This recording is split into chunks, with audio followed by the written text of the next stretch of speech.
Praise the Lord. കർത്താവിൻ്റെ പരിശുദ്ധമായ നാമം വാഴ്ത്തപ്പെടുമാറാകട്ടെ.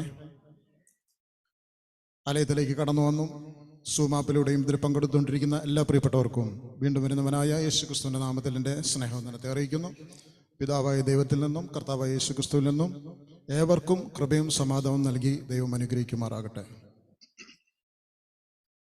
നമുക്കിന്ന് വായിക്കേണ്ട ദൈവവചനഭാഗം സങ്കീർത്തനങ്ങൾ 42:5. സങ്കീർത്തനങ്ങൾ 42:5.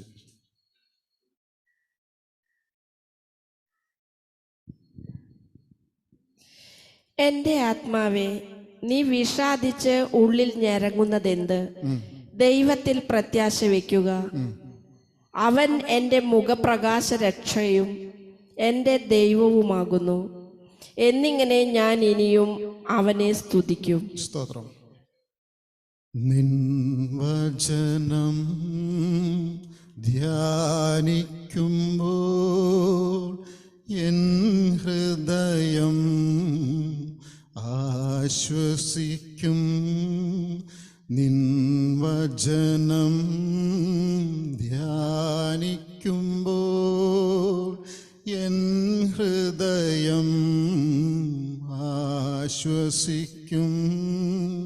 കൂരിരുളിൻ താഴ്വരയിൽ ദീപമദാ നിൻമൊഴികൾ.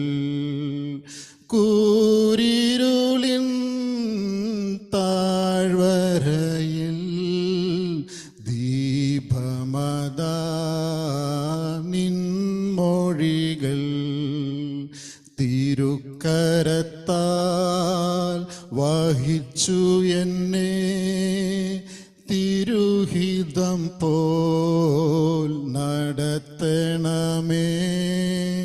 തിരുക്കരത്താൽ വഹിച്ചു എന്നെ തിരുഹിതം പോൽ നടത്തണമേ. കുശവൻ കയ്യിൽ കളിമണ്ണു ഞാൻ, അനുദിനം നീ പണിയണമേ. കുശവൻ കയ്യിൽ കളിമണ്ണു ഞാൻ, അനുദിനം നീ പണിയണമേ. പരിശുദ്ധ പിതാവേ, തിരുനാമത്തിന് ഞങ്ങൾ സഭയായി നന്ദിയോടെ സ്തുതിക്കുന്നു, സ്തോത്രം ചെയ്യുന്നു. ഞങ്ങളുടെ ജീവിതത്തിൽ ചെയ്തിട്ടുള്ള സകല നന്മകൾക്കുമായിട്ട് ഞങ്ങൾ നന്ദിയോടെ സ്തുതിക്കുന്നു, സ്തോത്രം ചെയ്യുന്നു. ഒരു ദിവസം കൂടെ കർത്താവേ, അവിടുത്തെ ആലയത്തിൽ കടന്നു വന്ന പ്രിയ സഹോദരി സഹോദരന്മാരൊന്നിച്ച് അവിടുത്തെ നാമത്തെ ഉയർത്തുവാൻ മഹത്വപ്പെടുത്തുവാൻ കൂട്ടായ്മ ആചരിപ്പാൻ തക്കോണം തന്ന സാവകാശത്തെ ഓർത്ത് നന്ദിയോടെ സ്തുതിക്കുന്നു, സ്തോത്രം ചെയ്യുന്നു. ഞങ്ങൾ വായിച്ച ദൈവത്തിൻ്റെ വചനം ഞങ്ങൾക്ക് ആശ്വാസമായി ജീവനായി തീരേണ്ടതിന് ദൈവത്തിൻ്റെ പരിശുദ്ധാത്മാവിൻ്റെ സഹായം ഞങ്ങൾ തേടുന്നു. കർത്താവെ, ആത്മാവിൽ ഞങ്ങളെ ബലപ്പെടുത്തണമേ, ആത്മനിറവോടെ ഞങ്ങളെ നയിക്കണമെന്ന് പ്രാർത്ഥിക്കുന്നു. പ്രാർത്ഥന കേട്ടതിനായിട്ട് നന്ദി. യേശു കർത്താവിൻ്റെ നാമത്തിൽ തന്നെ. സ്വർഗ്ഗസ്ഥ പിതാവേ, ആമേൻ. ദൈവവചനത്തിൻ്റെ ശുശ്രൂഷയിലേക്ക് കടക്കുന്നതിന് മുമ്പ് ചില കാര്യങ്ങൾ ദൈവവചനത്തിൽ നിന്ന് തന്നെ പ്രബോധിപ്പിക്കാനായിട്ട് കർത്താവിൻ്റെ ആത്മാവിൻ്റെ പ്രേരണയാൽ ഞാൻ നയിക്കപ്പെടുന്നു. വിതക്കാരൻ വിത്ത് വിതയ്ക്കാൻ പുറപ്പെട്ടു. ചില വിത്ത് വഴിയരികിൽ വീണു, അത് പക്ഷികൾ അടിച്ചു മാറ്റി.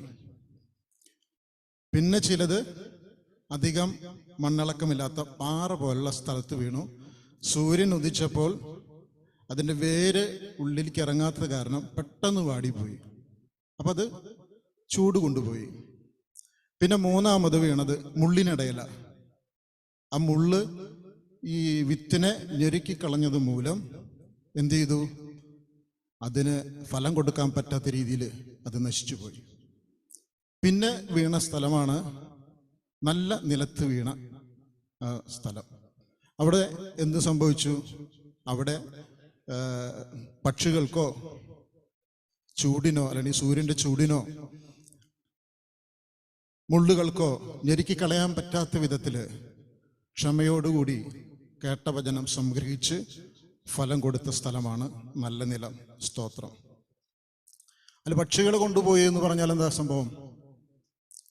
വചനം വഴിയരികിൽ വീണത്, അത് കേട്ടിട്ട് ശരിക്ക് ഗ്രഹിക്കാൻ കഴിയാതെ വന്നപ്പോൾ ദുഷ്ടൻ വന്ന് വചനം അപഹരിച്ചു എന്ന് പറയുന്നത്. അതായത് ദുഷ്ടൻ എന്ന് പറയുന്നത് മർക്കോസിൻ്റെയും ലൂക്കോസിൻ്റെയും സമാന്തര സുവിശേഷങ്ങളായ ഈ രണ്ട് സുവിശേഷങ്ങളും പറയുന്നത് സാത്താൻ അല്ലെങ്കിൽ പിശാച് വന്ന് അത് എടുത്തു കൊണ്ടുപോയതാണ്. എന്താണ് വിത്ത്? വിത്ത് ദൈവത്തിൻ്റെ വചനമാണ്. സ്തോത്രം. രണ്ടാമത് പാറസ്ഥലത്ത് വീണത്. പാറസ്ഥലത്ത് വീണെന്ന് പറഞ്ഞാൽ വചനം സന്തോഷത്തോടെ കൈക്കൊള്ളുന്നുവെങ്കിലും വചനം നിമിത്തം, ദൈവനാമ നിമിത്തം ഞെരുക്കമോ ഉപദ്രവമോ നേരിടുമ്പോൾ അത് വിശ്വാസത്തിലേക്ക് വേരൂന്നാത്തത് കാരണം, ദൈവത്തിൽ അടിസ്ഥാനമിട്ട് പണിയാത്തത് കൊണ്ട് അത് പെട്ടെന്ന് വാടിക്കരിഞ്ഞ് അതിന് ഫലം കൊടുക്കാൻ പറ്റാണ്ട് വരും. രണ്ട്. ഇനി മൂന്നാമത്തെ മുള്ളിനിടയിൽ വീണ വിത്ത്. ഈ മുള്ളിനിടയിൽ വീണ വിത്ത് ഈ ലോകത്തിന്റെ ചിന്തകള്, ധനത്തിന്റെ വഞ്ചന, മറ്റ് വിഷയാസക്തികളൊക്കെ കൂടി ഞെരുക്കി, അതായത് ഈ ഭൂമിയിൽ നമുക്ക് അനുഭവിക്കാൻ നമ്മൾ ആഗ്രഹിക്കുന്നത് നമുക്ക് ലഭിക്കാതെ വരുമ്പോൾ അത് ആ അവസരങ്ങൾ നമ്മെ ഫലം കൊടുക്കാത്ത രീതിയിൽ ഞെരുക്കി കളയുന്ന ഒരു അനുഭവം. നാലാമത്തെ നല്ല നിലത്ത് വീണ വിത്ത് എന്ന് പറയുന്നത് നല്ല ഹൃദയത്തിൽ, ക്ഷമയുള്ള ഹൃദയത്തിൽ, സഹനശക്തിയുള്ള ഹൃദയത്തിൽ, സ്നേഹമുള്ള ഹൃദയത്തിൽ വീണ വിത്ത് അത് ക്ഷമയോടെ ഫലം കൊടുക്കുന്നതായിത്തീരുന്നു. അത് 30, 60, 100 മേനിയായി വിളവ് അത് ഉടമസ്ഥന് കൊടുക്കുന്നു. ദൈവത്തിന് സ്തോത്രം. ഒരു വിത്ത് വിതച്ചു കഴിഞ്ഞാൽ ക്ഷമ വേണ്ടേ? വിത്ത് വിതച്ചു കഴിഞ്ഞാൽ അത് മുളയ്ക്കണം, അതിനെ നനയ്ക്കണം, അതിന് വളം കൊടുക്കണം, ചുറ്റും ചിലപ്പോൾ കിളയ്ക്കേണ്ടി വരും. ഇപ്പോൾ നെൽവിത്താണെങ്കിൽ കളമുറിയൊന്നും വേണ്ട, അതിൻ്റെ ട്രീറ്റൊക്കെ ഉണ്ടെങ്കിൽ അത് ചെയ്താൽ മതി. ഇപ്പോൾ വൃക്ഷഫലാദികളാണെങ്കിൽ അത് അതിനനുസരിച്ച് ചെയ്യണം. അപ്പോൾ ഇത് വിതയ്ക്കുന്നത് അത് ഫലം കൊടുക്കാൻ തക്ക രീതിയിലുള്ള ഒരു ക്ഷമ നമ്മുടെ ജീവിതത്തിൽ വേണം. ദൈവത്തിന് സ്തോത്രം. ഇത് വിതക്കാരൻ്റെ കുറ്റമല്ല, ഇത് ഏത് ഹൃദയത്തോടു കൂടി ഏതവസ്ഥയിൽ നമ്മൾ ഇത് സ്വീകരിക്കുന്നു എന്നുള്ളതാണ് ഇതിൻ്റെ പ്രധാനം. ദൈവത്തിന് സ്തോത്രം. അതായത് നമ്മൾ ഈ വചനം, ദൈവത്തിൻ്റെ വചനം നമ്മുടെ ജീവിതത്തിൽ ഉപകാരപ്രദമായി മാറണം എന്ന് വെച്ച് ദൈവത്തിലേക്കുള്ള ഏകാഗ്രതയോടെ ദൈവത്തിൽ സമർപ്പിച്ചുകൊണ്ട്, ദൈവമേ എന്നെക്കുറിച്ചുള്ള അവിടുത്തെ ഹിതം എന്താണ്, കർത്താവേ എന്നോട് അങ്ങേക്ക് സംസാരിക്കാനുള്ളത് എന്താണ് എന്നൊക്കെ ഒരു ദൈവിക ദാഹത്തോടു കൂടി വേണം, ആത്മീയ ദാഹത്തോടു കൂടി വേണം നമ്മൾ ദൈവത്തിൻ്റെ വചനം കേൾക്കാൻ. എന്നാൽ കേട്ട വചനം നമുക്ക് ഒരിക്കലും ഒഴുകിപ്പോകാതെ അത് ഉപകാരപ്രദമായി തീർന്ന് ദൈവത്തിന് 100 മേനിയായി ഫലം കൊടുക്കുവാൻ തക്കോണം അത് സഹായിക്കും. ദൈവനാമത്തിന് മഹത്വം ഉണ്ടാകട്ടെ. 42-ാം സങ്കീർത്തനം അതിന് 5-ാമത്തെ വാക്യത്തിലാണ് വായിച്ചത്. എൻ്റെ ആത്മാവേ നീ വിഷാദിച്ചുള്ളിൽ ഞരങ്ങുന്നത് എന്ത്? ദൈവത്തിൽ പ്രത്യാശ വയ്ക്കുക, അവൻ എൻ്റെ മുഖപ്രകാശരക്ഷയും എൻ്റെ ദൈവമാകുന്നു എന്നിങ്ങനെ ഞാൻ ഇനിയും അവനെ സ്തുതിക്കും. അതിൻ്റെ 11-ാം വാക്യത്തിലും സമാന്തരമായ കാര്യം തന്നെയാണ് പറഞ്ഞിരിക്കുക. അപ്പോൾ 2 ഭാഗത്ത് 11 വാക്യങ്ങളുള്ള ഈ സങ്കീർത്തനത്തിൽ 2 ഭാഗത്താണ് ഈ വാക്കിനെ കുറിച്ച് പറഞ്ഞിരിക്കുന്നത്. ദൈവത്തിന് സ്തോത്രം. ഇവിടെ കോരഹ പുത്രന്മാരുടെ ഒരു ധ്യാനം, അതായത് ദൈവസന്നിധിയിൽ ഹൃദയം പകർന്നുള്ള ഒരു ധ്യാനം. നമ്മുടെയൊക്കെ ജീവിതത്തിൽ അങ്ങനെയുള്ള അനുഭവങ്ങളിലൂടെ കടന്നു പോകുന്നത് നല്ലതാണ്. ദൈവസന്നിധിയിൽ അല്പനേരം ഒന്ന് ഇരിക്കാൻ, വ്യക്തിപരമായി ദൈവത്തോടൊന്ന് സംസാരിക്കാൻ, ദൈവം പറയുന്നത് കേൾക്കുവാൻ, ദൈവസന്നിധി നമ്മുടെ ഹൃദയം പകരുവാൻ, അങ്ങനെ ദൈവത്തിൽ നിന്ന് ശക്തി പ്രാപിക്കുവാൻ, ദൈവത്തിൽ നിന്ന് ആശ്വാസം പ്രാപിക്കുവാൻ ഒരല്പസമയമൊക്കെ ദൈവസന്നിധിയിൽ ഇരിക്കുന്നത് നല്ലതാണ്. ഇവരൊക്കെ ദൈവസന്നിധിയിൽ അതാത് സമയത്ത് ഇരുന്ന് ദൈവത്തിൽ നിന്ന് ആശ്വാസവും ദൈവത്തിൽ നിന്ന് ശക്തിയൊക്കെ പ്രാപിച്ച് ജീവിച്ചിട്ടുള്ള ആൾക്കാരാണ്. അത് നമുക്ക് നമ്മുടെ ആത്മീയ നിലവാരം ഒന്ന് പരിശോധിക്കേണ്ടതിനായിട്ട് കൂടിയിട്ടാണ് ഈ സങ്കീർത്തനം നിന്ന് വായിക്കാനായിട്ട് ഇടവന്നത്. ദൈവത്തിന് സ്തോത്രം. ഒന്ന്, എൻ്റെ ആത്മാവേ നീ വിഷാദിച്ച് ഉള്ളിൽ ഞരങ്ങുന്നത് എന്ത്? നമുക്കൊക്കെയുള്ള ദുഃഖം, സാമൂഹികമായ ദുഃഖമുണ്ട്, സഭയായി നമുക്ക് ദുഃഖമുണ്ടാകാം, കുടുംബത്തിൽ നമുക്ക് ദുഃഖമുണ്ടാകാം. അതിൻ്റെ കുടുംബത്തിൻ്റെതായിട്ടുള്ള എന്തെങ്കിലും കാര്യങ്ങൾ നടക്കാതെ വരുമ്പോൾ, അല്ലെങ്കിൽ വിചാരിച്ച പോലെ കാര്യങ്ങൾ അത് ദൈവം നടത്തി തരുന്നില്ല എന്നോ അല്ലെന്നൊക്കെ നമ്മൾ കണക്ക് കൂട്ടി അങ്ങനെ സംഭവിക്കുമ്പോൾ വലിയൊരു ദുഃഖം നമ്മുടെ ജീവിതത്തിൽ അനുഭവിക്കാൻ പറ്റും. അതൊക്കെ നമുക്ക് ഷെയർ ചെയ്യാം. അതായത് സഭയിലായാലും ഇന്ന കാര്യങ്ങൾക്ക് വേണ്ടി പ്രാർത്ഥിക്കാമെന്നൊക്കെ പറഞ്ഞ് കരങ്ങൾ കോർത്ത് പിടിച്ച് ആ ഒരവസ്ഥയിലേക്ക് നമുക്ക് ചെല്ലാം. കുടുംബത്തിലായാലും കുടുംബാംഗങ്ങൾ തമ്മിൽ കൈ കോർത്ത് പിടിച്ച് പ്രാർത്ഥിക്കാം. പക്ഷെ വ്യക്തിപരമായ ദുഃഖം ചിലപ്പോൾ ഒരാളും കാണില്ല, ആ കരങ്ങളെ കോർത്ത് പിടിക്കാൻ ജീവിതത്തിൽ ആരും കണ്ടുവന്നു വരില്ല. അപ്പം നമ്മളിൽ തന്നെ ഞരങ്ങും. കർത്താവേ, ഞാൻ ഈ ദുഃഖം അനുഭവിക്കുന്നു, മറ്റാർക്കും മനസ്സിലാക്കാൻ സാധിക്കുന്നില്ലല്ലോ, അങ്ങേക്ക് മാത്രമല്ലേ അത് മനസ്സിലാവുള്ളൂ എന്ന് പറഞ്ഞുകൊണ്ട് എല്ലാം അറിയുന്ന, എല്ലാം മനസ്സിലാക്കുന്ന, നമ്മെ സൃഷ്ടിച്ച, നമ്മെ കാണുന്ന, നമ്മെ പരിപാലിക്കുന്ന ദൈവമായ കർത്താവിൻ്റെ മുമ്പിൽ മുട്ടുമടക്കി ഹൃദയം പകരുന്നൊരവസ്ഥയിലേക്ക് നമ്മൾ വന്നു കഴിഞ്ഞാൽ, ഒരു പക്ഷേ നമ്മുടെ ദുഃഖത്തിന് ഒരു മറുപടി അല്ലെങ്കിൽ ഒരു പകരം സംവിധാനം വന്നില്ല എങ്കിലും നമുക്ക് ദൈവസന്നിധിയിൽ നിന്ന് ആശ്വാസം കൊള്ളുവാൻ ദൈവം നമ്മെ സഹായിക്കും. അപ്പം നമ്മൾ ചെയ്യേണ്ടത് എന്താ? നമ്മൾ ചെയ്യേണ്ടത്, നമുക്കൊരു വിഷമം വരുമ്പോൾ, നമുക്കൊരു ദുഃഖം വരുമ്പോൾ, ചിലപ്പോൾ ഒരു പക്ഷേ മറ്റാരും നമ്മെക്കുറിച്ച് മനസ്സിലാക്കാത്ത രീതിയിലുള്ള ഒരു ദുഃഖമാകുമ്പോൾ നമുക്ക് പറഞ്ഞാൽ മനസ്സിലാവില്ല. ചങ്കു തുറഞ്ഞ് കാണിച്ചാലും ചെമ്പരത്തി പോവാന്ന് പറയുന്ന ഈ സമൂഹത്തിൽ നമുക്ക് നമ്മുടെ നിരപരാധിത്വമോ നമുക്ക് നമ്മുടേതായിട്ട് ന്യായവാദങ്ങളോ അവതരിപ്പിക്കാൻ പറ്റാത്ത രീതിയിൽ വരുമ്പോൾ, നമ്മുടെ ഹൃദയം ദൈവമായ കർത്താവിൻ്റെ സന്നിധിയിലേക്ക് പകരുമ്പോൾ, വ്യക്തിപരമായി പകരുമ്പോൾ, സർവ്വ ആശ്വാസം കൊണ്ട് നിറയ്ക്കുന്നവനായ ദൈവം ആ ആശ്വാസം വ്യക്തിപരമായ ജീവിതത്തിൽ, എൻ്റെയും ജീവിതത്തിൽ തന്നു എന്നുള്ളതാണ് വാസ്തവമായ കാര്യം. എൻ്റെ ദൈവമായ കർത്താവ് വാഴ്ത്തപ്പെടുമാറാകട്ടെ. സ്തോത്രം.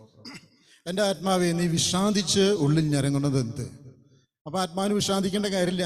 കാരണം നമ്മെ സ്നേഹിക്കുന്ന, നമ്മെ മാനിക്കുന്ന, ആര് തള്ളിക്കളഞ്ഞാലും നമ്മെ തള്ളിക്കളയാത്ത നമ്മുടെ സ്നേഹിതനായി,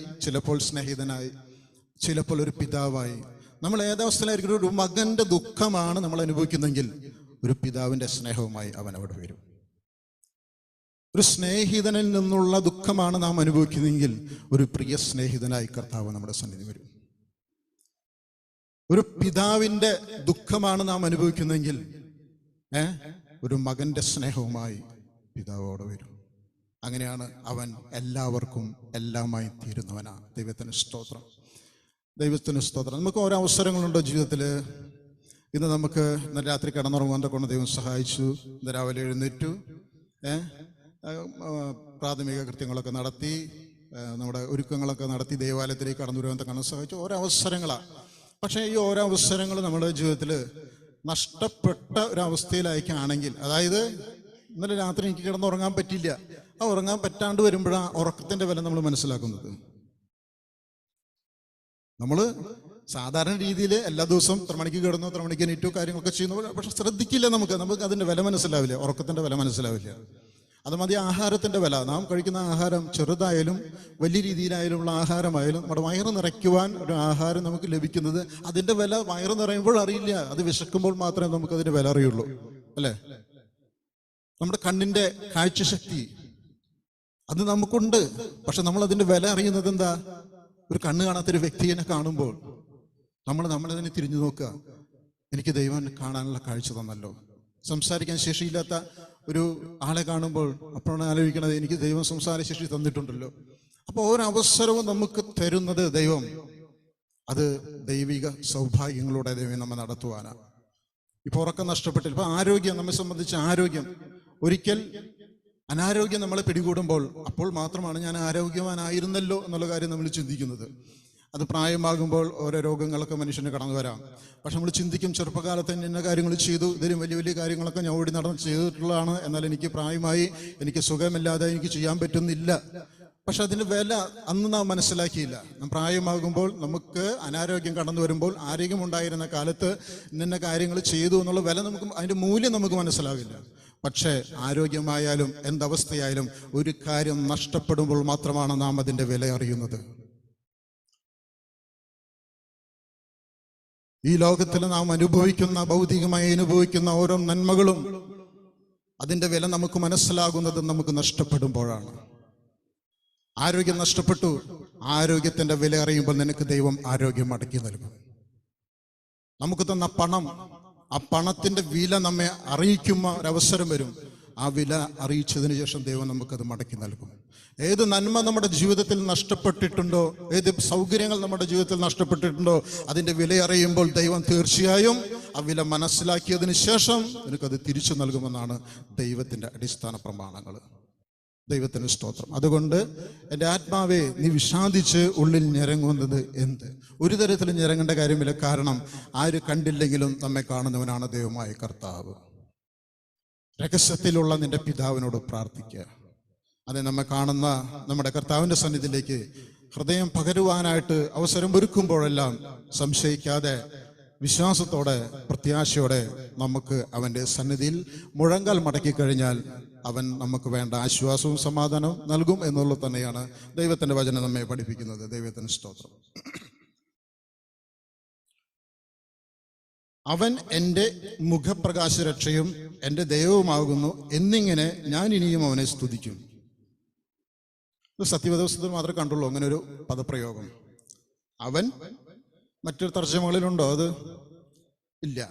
അവൻ എൻ്റെ മുഖപ്രകാശരക്ഷയും എൻ്റെ ദൈവവുമാകുന്നു എന്നിങ്ങനെ ഞാൻ ഇനിയും അവനെ സ്തുതിക്കും. എന്താ അതിൻ്റെ അർത്ഥം?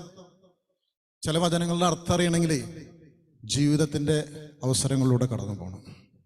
ജീവിതാനുഭവങ്ങളുടെ കഷ്ടതയുടെ, തീച്ചുളയുടെ അല്ലെങ്കിൽ വേദനകളുടെ മധ്യേ കടന്നു പോകുമ്പോഴാണ് ദൈവം അരികെ വിളിച്ചിരുത്തി ഓരോ വചനത്തിൻ്റെയും അർത്ഥം നമുക്ക് മനസ്സിലാക്കി തരുന്നത്. ദൈവത്തിന് അത് നമ്മെ ജീവിപ്പിക്കാനാ, ആത്മാവിൽ നമ്മെ പണിയുവാനാ, ദൈവജനം അടിസ്ഥാനമാക്കി നമ്മെ പണിത് നിർത്തുവാനാണ് കർത്താവ് അങ്ങനെ ശ്രമിക്കുന്നത്, അല്ലാണ്ട് നമ്മെ നശിപ്പിച്ചു കളയാനല്ല. ദൈവത്തിന് സ്തോത്രം. അവൻ എൻ്റെ മുഖപ്രകാശ രക്ഷ എന്ന് പറഞ്ഞാൽ, ഇപ്പൊ മുഖം മനസ്സിന്റെ കണ്ണാടി എന്നൊക്കെ പറയാറുണ്ട് അല്ലേ? മുഖം മനസ്സിന്റെ കണ്ണാടി. നമ്മുടെ മനസ്സ് അല്ലെങ്കിൽ നമ്മുടെ ഹൃദയം എത്രമാത്രം സന്തോഷത്തിലായിരിക്കുന്നു അത്രമാത്രം മുഖത്തിന് നമ്മുടെ തിളക്കം ഉണ്ടാവും അല്ലേ? ഒരു തിളക്കം ഉണ്ടാവും. എന്നാലും നമ്മൾ ആ തിളക്കം നിലനിർത്താനായിട്ട് നമ്മൾ പരിശ്രമിക്കും. മറ്റുള്ളവരുടെ മുമ്പിൽ സന്തോഷമുണ്ടെന്നും സമാധാനമുണ്ടെന്നൊക്കെ വരുത്തി തീർക്കാനായിട്ടുള്ള പരിശ്രമങ്ങൾ വൃഥ നമ്മൾ ചെയ്യും. പക്ഷെ അതൊക്കെ എന്താ പറയുക, മാറി മറിഞ്ഞു പോകും. ചില ലൈറ്റ് കത്തുമ്പോഴെങ്ങനെയാണ്, ചിലത് കത്തും അപ്പം തന്നെ കെടും, അങ്ങനെ ഒരു അവസ്ഥയിലാണ്. അത് മാറി മറിഞ്ഞു പോകും. പക്ഷെ അവൻ എൻ്റെ മുഖപ്രകാശ രക്ഷ എന്ന് പറയുന്നത് ദൈവം നൽകുന്ന ഒരു വെളിച്ചമുണ്ട്. നമുക്ക് ദൈവം നമുക്ക് നൽകുന്ന ഒരു വെളിച്ചം. അത് നമ്മുടെ സങ്കീർത്തനങ്ങളിലൊക്കെ ചില സങ്കീർത്തനം പഠിച്ച്, അവൻ എൻ്റെ വിലാപത്തെ നൃത്തമാക്കി മാറ്റി എൻ്റെ രട്ടഴിപ്പിച്ച് സന്തോഷം ഉടുപ്പിച്ചിരിക്കുന്നു. അപ്പൊ ദൈവിക സന്തോഷം, ദൈവിക സമാധാനം നമ്മുടെ ഹൃദയത്തെ ഭരിക്കുകയാണെങ്കിൽ, ലോകത്ത് പ്രതിസന്ധികളും പ്രതികൂല സാഹചര്യം ഉള്ളപ്പോൾ തന്നെ ദൈവമായ കർത്താവിൽ അഭയം പ്രാപിച്ച് അവൻ്റെ മുഖത്തേക്ക് നോക്കിയവർ പ്രകാശിതനായി അവരുടെ മുഖം ലജ്ജിച്ചു പോയതില്ല എന്ന് സങ്കീർത്തനകാരൻ 34-ാം സങ്കീർത്തനത്തിൽ പറഞ്ഞതുപോലെ, അവൻ്റെ മുഖത്തേക്ക് നോക്കിക്കഴിഞ്ഞാൽ അവനെന്നുള്ള പ്രകാശം നമുക്ക് ലഭിക്കും. എങ്ങനെയാണെന്നോ, അവൻ എൻ്റെ മുഖപ്രകാശ രക്ഷ, എൻ്റെ സന്തോഷം നിലനിർത്തുന്നവൻ, എൻ്റെ സമാധാനം നിലനിർത്തുന്നവൻ, എൻ്റെ മുഖത്തെ പ്രസരിപ്പ് നിലനിർത്തുന്നവൻ, എൻ്റെ മുഖത്തെ തേജസ് നിലനിർത്തുന്നവൻ, അതാണ് കർത്താവായ യേശു ക്രിസ്തു. ആ യേശു ക്രിസ്തുവിലേക്ക് നോക്കിയേ, ഒന്ന് പരിശ്രമിച്ച് നോക്കിയേ. നമ്മുടെ ദുഃഖത്തിൽ, ഭാരത്തിൽ, പ്രയാസത്തിൽ, ഒറ്റപ്പെടലില് അദ്ദേഹമായ കർത്താവിലേക്ക് ഒന്ന് ശ്രദ്ധിച്ചു നോക്കിയേ. അവനിൽ നോക്കിയവൻ, അവങ്കൽ നോക്കിയവർ പ്രകാശിതരായി അവരുടെ മുഖം ലജ്ജിച്ചു പോയതുമില്ല. അപ്പൊ അങ്ങനെ ഇപ്പോ നമ്മുടെ പഴയ നിയമത്തിലെ പ്രവാചകനുടെ ഹബക്കൂക്ക് പ്രവാചകൻ ഒരു വിഷയത്തെക്കുറിച്ച് വളരെ ആകുലനായി അദ്ദേഹം ദൈവസന്നിധിയിലിരുന്ന് പ്രാർത്ഥിച്ചപ്പോൾ ഹബക്കൂക്ക് പ്രവാചകന് ഒരു മറുപടി കിട്ടി.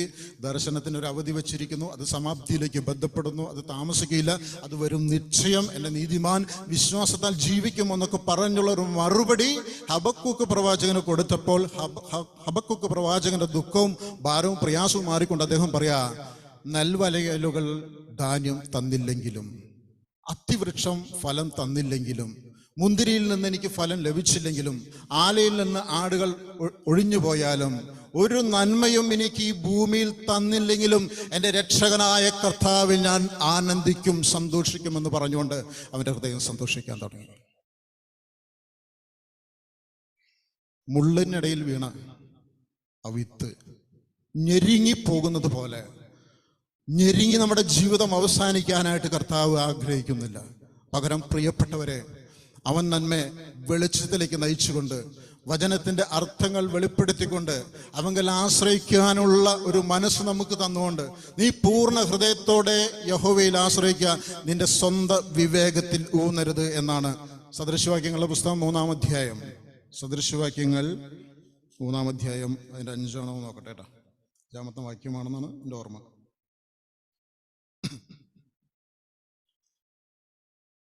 സദൃശവാക്യം 3:5 വായിച്ചോട്ടെ.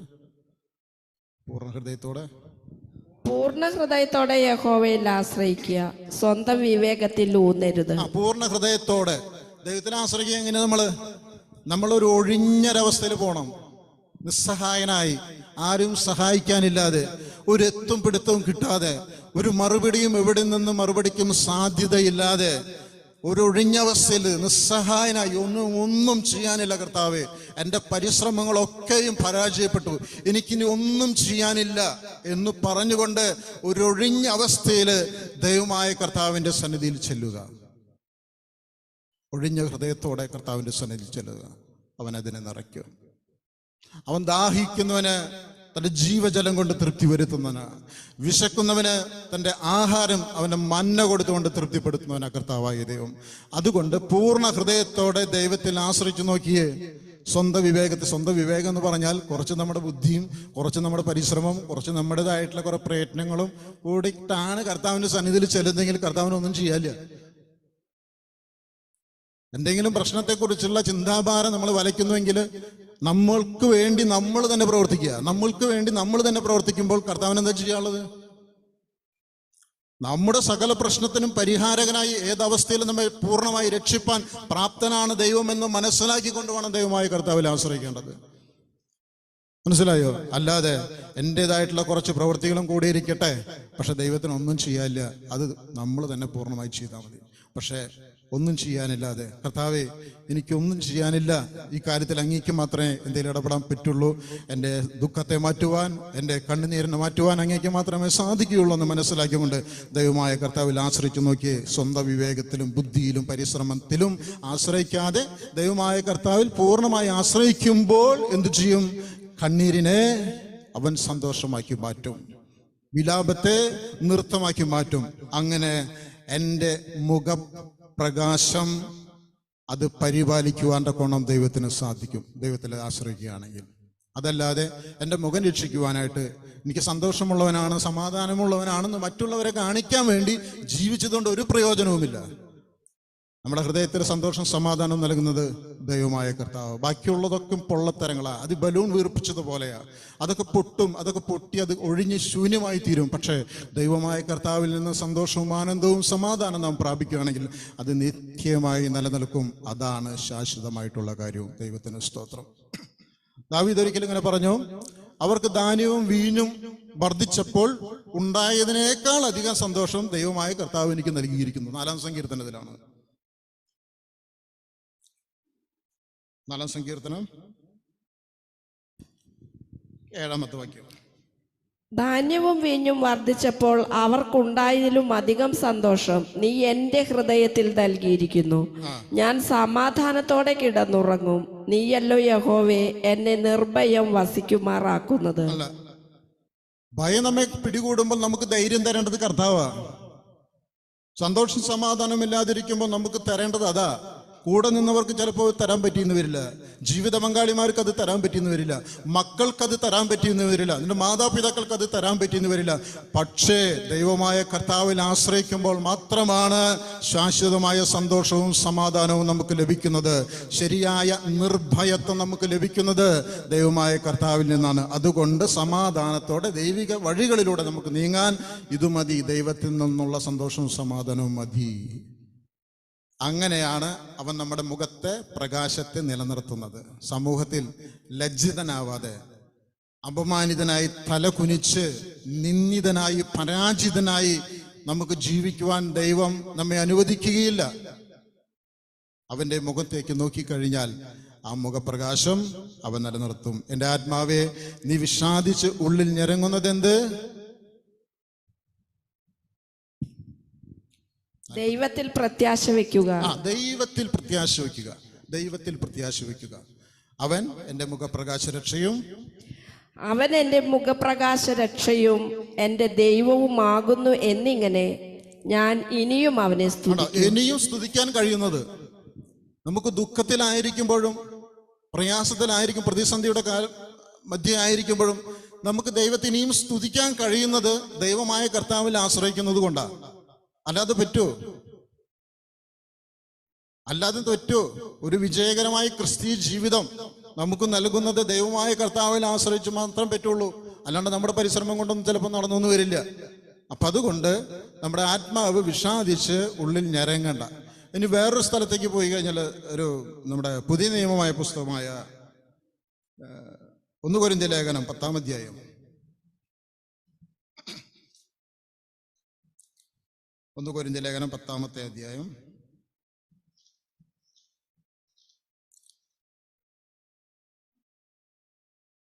അതിൻ്റെ 18-ാമത്തെ വാക്യം, 13-ാമത്തെ വാക്യം. 1 കൊരിന്ത്യർ ലേഖനം 10-ാം അധ്യായം 13-ാമത്തെ വാക്യം. മനുഷ്യർക്ക് നടപ്പല്ലാത്ത പരീക്ഷ നിങ്ങൾക്ക് നേരിട്ടിട്ടില്ല. മനുഷ്യർക്ക് നടപ്പല്ലാത്ത പരീക്ഷ നമുക്ക് നേരിട്ടിട്ടില്ല. ദൈവം വിശ്വസ്തൻ, നിങ്ങൾക്ക് കഴിയുന്നതിനു മീതെ പരീക്ഷ നേരിടുവാൻ സമ്മതിക്കാതെ നിങ്ങൾക്ക് സഹിപ്പാൻ കഴിയേണ്ടതിന് പരീക്ഷയോടുകൂടെ അവൻ പോക്കുവഴിയും ഉണ്ടാക്കും. മനുഷ്യർക്ക് നടപ്പല്ലാത്ത പരീക്ഷ നിങ്ങൾക്ക് നേരിട്ടിട്ടില്ല എന്ന് പറയുന്നത് നമുക്ക് മാത്രമായിട്ട് ഒരു പ്രത്യേക പരീക്ഷണമൊന്നും ദൈവം നീക്കി വെച്ചിട്ടില്ല. എല്ലാ മനുഷ്യരും ജീവിതത്തിൽ പ്രതിസന്ധിയും പ്രതികൂല സാഹചര്യങ്ങളും അനുഭവിക്കുന്നുണ്ട്. എല്ലാ മനുഷ്യർക്കും ഉണ്ട്. ഇപ്പൊ കൊറോണ വന്നു, നമ്മൾ ചിലർ മാത്രമാണ് അനുഭവിച്ചത്. കൊറോണ കാലഘട്ടം വന്നപ്പോൾ ലോക്ക്ഡൗണും മറ്റുള്ള ആരാധന സ്വാതന്ത്ര്യം പോലും നിഷേധിക്കപ്പെട്ട അവസരത്തിൽ അതെല്ലാവരെയും ഒരുപോലെ ബാധിച്ചില്ലേ? ആ പ്രതിസന്ധി എല്ലാവരും ഒരുപോലെ ബാധിച്ചു. ഒരു പ്രത്യേക കൂട്ടത്തെ മാത്രമാണോ ബാധിച്ചത്? അല്ല, പ്രത്യേക കൂട്ടത്തെ മാത്രം എല്ലാവർക്കും ഒരേപോലെ ലോകരാജ്യങ്ങളിൽ മുഴുവൻ. ഇപ്പൊ പ്രളയം വന്നപ്പോൾ നമ്മുടെ കേരളത്തിൽ 2018 പ്രളയം വന്നപ്പോൾ നമ്മുടെ കേരളം മാത്രമാണ് ആ പ്രതിസന്ധി അനുഭവിച്ചത്. കേരളം പ്രതിസന്ധി അനുഭവിച്ചപ്പോൾ സഹായിക്കാൻ മറ്റ് സംസ്ഥാനങ്ങളിൽ നിന്നും ഗൾഫിൽ നിന്ന് പോലും ഒക്കെ സഹായങ്ങളെത്തി, കിറ്റുകളായിട്ടും സാമ്പത്തികമായിട്ടും സഹായങ്ങളെത്തി. അതുകൊണ്ടൊക്കെ അതിന് മാനേജ് ചെയ്തു പോന്നു. പക്ഷെ കൊറോണ വന്നപ്പോൾ എല്ലാ മേഖലകളെയും ബാധിച്ചു. ബിസിനസ് മേഖല, തൊഴിൽ മേഖല. ഗൾഫിൽ നിന്ന് എത്രയോ ആൾക്കാർ ജോലിയില്ലാതെ മടങ്ങി നാട്ടിലേക്ക്. സർക്കാരിന് പോലും ഒന്നും ചെയ്യാൻ പറ്റാത്ത അവസ്ഥ. സാമ്പത്തിക വൻ ശക്തികളായ രാജ്യങ്ങൾക്ക് പോയി നിസ്സഹായരായി നിൽക്കേണ്ട അവസ്ഥ വന്നു കൊറോണയുടെ സമയത്ത്. എല്ലാ രാജ്യങ്ങളെയും ഒരുപോലെ ബാധിച്ചു. അപ്പോ വരുന്നുണ്ടെങ്കിൽ മറ്റാർക്കോ വന്നത് അല്ലെങ്കിൽ നാളെ മറ്റാർക്കോ വരാനുള്ളത് മാത്രമേ നമ്മൾ അനുഭവിക്കുന്നുള്ളൂ. മനുഷ്യർക്ക് നടപ്പില്ലാത്ത പരീക്ഷ നിങ്ങൾക്കും നേരിട്ടിട്ടില്ല. പരീക്ഷ എന്ന് പറയുന്നത് പ്രലോഭനം. തർജ്ജമ വായിച്ചു കഴിഞ്ഞാൽ പ്രലോഭനം എന്ന് പറയും. ഇവിടെ ഒരു ഉദാഹരണം പറഞ്ഞിട്ടുണ്ട് 10-ാം അധ്യായത്തില്.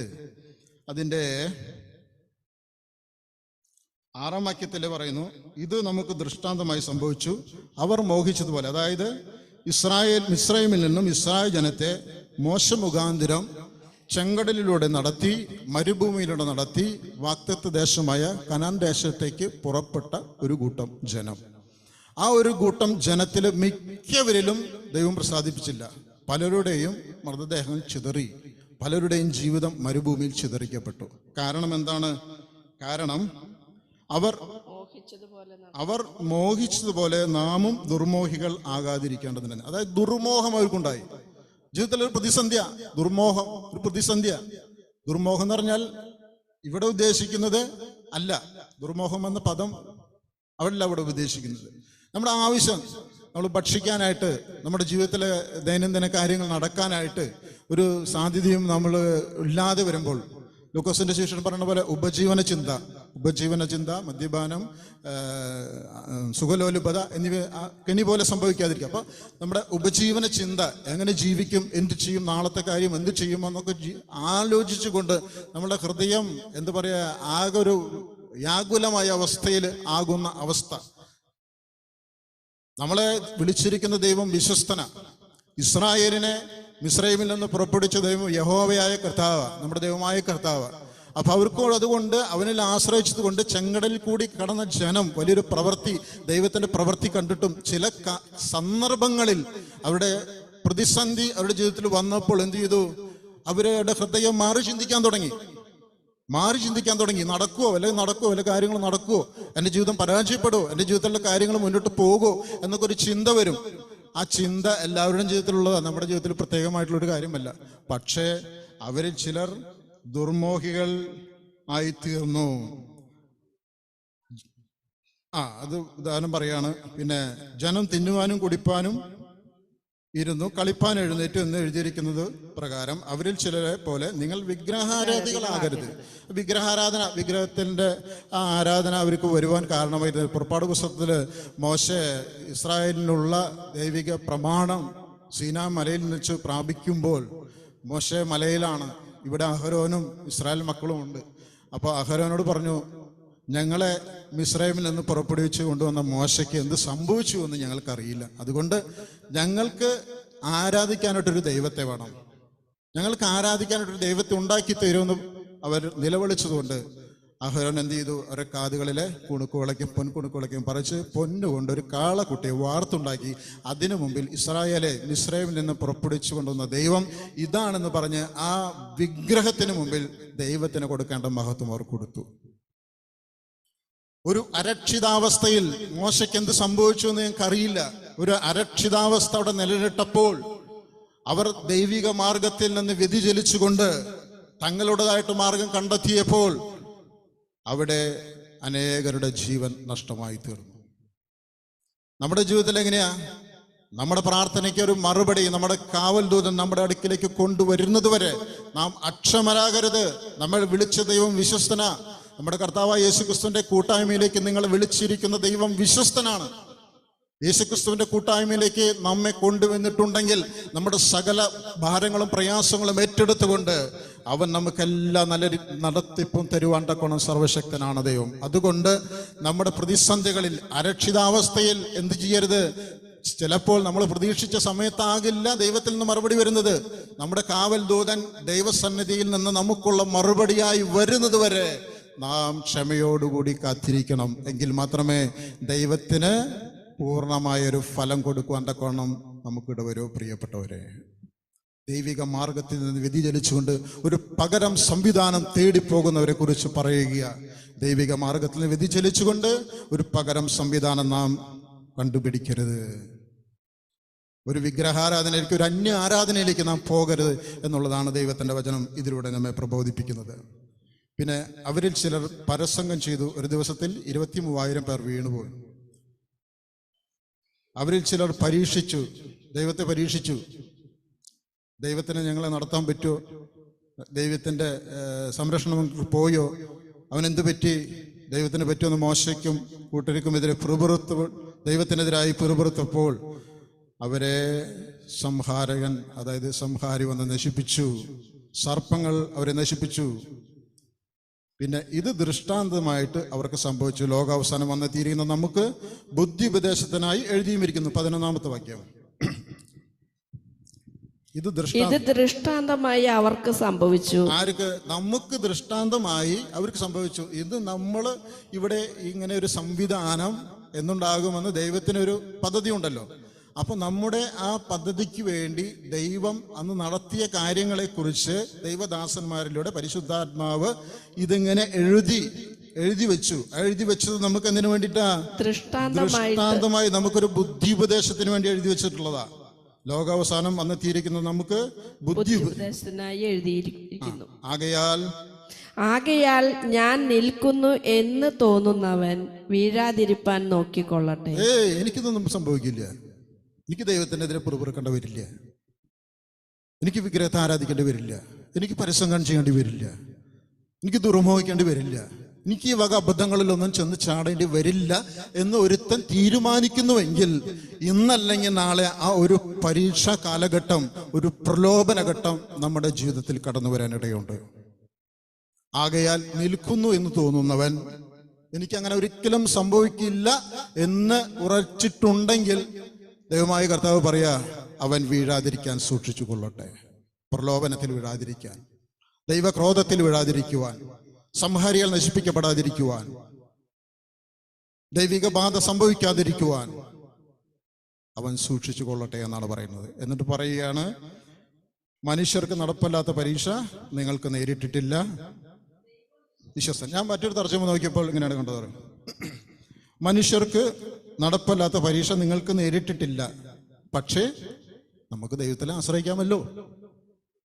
ഒരു തർജ്ജമയിൽ ഇങ്ങനെയാണ്, പക്ഷേ എല്ലാ മനുഷ്യർക്കും ഒരുപോലെ വന്ന് ഭവിക്കാവുന്ന പ്രലോഭനങ്ങൾ, പ്രയാസങ്ങൾ, പ്രതിസന്ധികൾ നമ്മുടെ ജീവിതത്തിൽ വന്നു വരുമ്പോൾ നമുക്കൊരു സംവിധാനമുണ്ട്. എന്താണ്? നമുക്ക് ദൈവത്തിൽ ആശ്രയിക്കാമല്ലോ. ഇപ്പൊ കൊറോണ വന്നപ്പോഴും നമ്മൾ അങ്ങനെയല്ലേ ചെയ്തത്? മറ്റുള്ളവർക്ക് ദുഃഖിച്ചും പലരും ആത്മഹത്യയിലേക്കും പലരും ദുഃഖത്തിലേക്കും പട്ടിണിയിലേക്കും വീണപ്പോൾ നമ്മൾ നമ്മുടെ ദൈവമായ കർത്താവിൽ ആശ്രയിച്ചു. അതുകൊണ്ട് ഒരു കുറവും വരാതെ ദൈവം നമ്മെ പുലർത്തി. നമുക്ക് ദൈവമായ കർത്താവിൽ ആശ്രയിക്കാമല്ലോ. ഏത് പരീക്ഷണ കാലഘട്ടമായാലും, ഏത് പ്രലോഭനമായാലും, ഏത് അരക്ഷിതാവസ്ഥയായാലും, ഏത് സ്ഥിതിവിശേഷം നമുക്കെതിരെ, ദൈവിക മാർഗത്തിനെതിരെ സംഭവിച്ചാലും നമുക്ക് ദൈവമായ കർത്താവിൽ ആശ്രയിക്കുമ്പോൾ ദൈവം അതിന് മറുപടി നൽകും. നിങ്ങൾക്ക് കഴിയുന്നതിനു മീതെ പരീക്ഷ നേരിടുവാൻ സമ്മതിക്കാതെ, നിങ്ങൾക്ക് കഴിയുന്നതിന് മീതെ പരീക്ഷ നേടുവാൻ, പ്രലോഭനം നേടുവാൻ സമ്മതിക്കാതെ. അപ്പൊ നമ്മൾ ജീവിക്കുന്നത് എന്തുകൊണ്ടാ കർത്താവേ? നമ്മളങ്ങനെ ചിന്തിക്കാറുണ്ടല്ലോ, എന്തുകൊണ്ടാ എൻ്റെ ജീവിതത്തിൽ ഇങ്ങനൊരു ദുഃഖം, എൻ്റെ ബന്ധുക്കൾക്കില്ലാത്ത, എൻ്റെ സുഹൃത്തുക്കൾക്കില്ലാത്ത, എൻ്റെ നാട്ടുകാർക്ക് ആർക്ക് പോലും ഇല്ലാത്ത ഒരു ദുഃഖം എന്തിനാ കർത്താവേ ഞാനിങ്ങനെ അനുഭവിക്കേണ്ടി വരുന്നത് എന്ന് ചിന്തിക്കാനിട വന്നിട്ടുണ്ടോ? നമ്മുടെ മക്കളെ പ്രതി, നമ്മുടെ ഭാവിയെ പ്രതി ഇങ്ങനൊരു ദുഃഖം എന്തിനാന്ന് ചിന്തിച്ചിട്ടുണ്ടോ? പറയാം, അങ്ങനൊരു പ്രലോഭനം, അങ്ങനൊരു പ്രതിസന്ധി നമ്മുടെ ജീവിതത്തിൽ ദൈവം തരുന്നത് നിങ്ങൾക്കത് അനുഭവിക്കാൻ, സഹിക്കാൻ കഴിയുമെന്നുള്ള ഉറച്ച വിശ്വാസത്തോടു കൂടിയിട്ടാണ്. തോമസിന്, ലിജോ, ഇവർക്കൊക്കെ എന്തെങ്കിലും പ്രതിസന്ധി വരുമ്പോൾ ആലോചിച്ചോളൂ, നമ്മൾ ദൈവിക പരിപാലനത്തിന്റെ ഉള്ളിലാ, പരിപാലനത്തിന് പുറത്തല്ല, നമ്മൾ ദൈവത്തിന്റെ കൃപയ്ക്ക് ഉള്ളിലാ. പക്ഷെ എന്നിട്ടും എന്തുകൊണ്ട് സംഭവിച്ചെന്ന് ചോദിച്ചാൽ ലിജോയ്ക്ക് മാത്രം അത് അനുഭവിക്കാൻ പറ്റുള്ളൂ എന്ന് ഉറച്ച വിശ്വാസത്തിൽ ദൈവം തരണം തന്നെയാണ്. ലിജോയ്ക്ക് അത് പറ്റൂ, എനിക്ക് തരണ്ടെങ്കിൽ എനിക്കത് പറ്റൂ സഹിക്കാൻ, അത് ആത്മനിയന്ത്രണത്തിൽ അത് കൈകാര്യം ചെയ്യാൻ എനിക്ക് പറ്റൂ എന്നുള്ളത് കൊണ്ടാണ് ദൈവം എനിക്ക് അനുവദിക്കുന്നത്. മറ്റുള്ളവരെ ആശ്വസിപ്പിക്കുവാൻ, മറ്റുള്ളവരെ ബലപ്പെടുത്തുവാൻ തക്കവണ്ണമുള്ള വാക്കുകൾ എന്നിൽ നിന്ന് പുറപ്പെടണമെങ്കിൽ ഞാനത് സഹിച്ച് ആ സാഹചര്യങ്ങളിലൂടെ കടന്നുപോയാൽ മാത്രമേ പറ്റൂ. അല്ലാണ്ട് ദൈവത്തിനെതിരെ പിറുപിറുത്തിട്ട് കാര്യമില്ല. ഒരു പ്രതിസന്ധി, ഒരു പ്രതികൂല സാഹചര്യം എൻ്റെ ജീവിതത്തിൽ വരുമ്പോൾ ഞാൻ ദൈവത്തിനെതിരെ പിറുപിറുക്കാതെ, പകരം സംവിധാനം തേടിപ്പോകാതെ, എൻ്റെ സ്വന്തം വിവേകത്തിൽ ആശ്രയിച്ചുകൊണ്ട് ദൈവിക വിരുദ്ധമായി ഒന്നും പ്രവർത്തിക്കാതെ ദൈവത്തിൽ ആശ്രയിക്കുന്ന എന്തിനാണെന്നോ, ദൈവം എനിക്കത് സഹിക്കാൻ തക്കോണം ശക്തിയുണ്ട്, അല്ലെങ്കിൽ ശക്തിയില്ലെങ്കിൽ ശക്തി തരും എന്നുള്ള ലക്ഷ്യത്തോടു കൂടിയിട്ട് എന്നെ ദൈവം എനിക്ക് തന്നതെന്ന് മനസ്സിലാക്കിക്കൊണ്ട് ദൈവത്തിൽ ആശ്രയിച്ചു കഴിഞ്ഞാൽ പരീക്ഷയോടുകൂടി തന്നെ പോക്കുവഴിയും ഉണ്ടാക്കും. നമ്മുടെ ജീവിതത്തിൽ സാധ്യതകളില്ലാതിരിക്കുമ്പോൾ, ഇസ്രായേൽ ജനം മരുഭൂമിയിൽ നിന്ന് പുറപ്പെട്ടു, ഇസ്രായേലിൽ നിന്ന് പുറപ്പെട്ടു. മരുഭൂമിക്കെത്തുന്നതിന് മുമ്പ് പിന്നില് ഫറവോന്റെ സൈന്യം അവരെ കൊല്ലുവാൻ, മുൻപിലെ ചെങ്കടല്, ഒരു സാധ്യതയുമില്ല. ഒന്നെങ്കിൽ ഫറവോന്റെ സൈന്യം ഞങ്ങളെ കൊല്ലും, അതല്ലെങ്കിൽ ചെങ്കടലിൽ ഞങ്ങൾ മുങ്ങിച്ചാകേണ്ടി വരും.